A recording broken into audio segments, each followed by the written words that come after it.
Weekly expiry પર બજારમાં ખરીદારીનો mood રહ્યો યથાવત। સતત પાંચમા સેશનમાં નિફ્ટી તેજી સાથે થયો બંધ। મિડ કેપ અને સ્મોલ કેપમાં પણ રહી ખરીદારી યથાવત, પરંતુ બેંક નિફ્ટીનું ફ્લેટ ક્લોઝિંગ।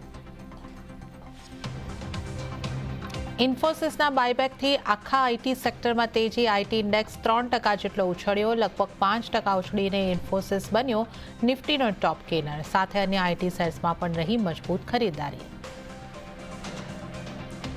ઉપરાષ્ટ્રપતિ પદની ચૂંટણી માટે મતદાન ચાલુ। પીએમ મોદી અને વિપક્ષના નેતા રાહુલ ગાંધી સહિત સાંસદોએ કર્યું મતદાન। એનડીએ તરફથી સીપી રાધાકૃષ્ણન અને ઇન્ડિયા એલાયન્સ તરફથી બી સુદર્શન રેડ્ડી ઉમેદવાર। આજે સાંજે જાહેર થશે પરિણામ। નેપાળમાં ભારે હિંસા અને આગચંપી। આર્મી ચીફની અપીલ બાદ પીએમ ઓલીએ આપ્યું રાજીનામું। વિરોધીઓએ સંસદ ભવન ઉપર કર્યો કબજો।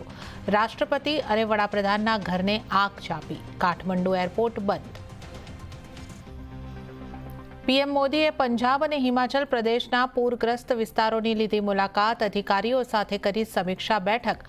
પૂરગ્રસ્ત લોકો સાથે પણ કરી મુલાકાત। અને બનાસકાંઠાના સુઈગામમાં વરસાદે વેર્યો વિનાશ। દુકાનો ગળાડૂબ પાણીમાં ગરકાવ। સુઈગામથી નડાબેટ જવાનો રસ્તો બંધ।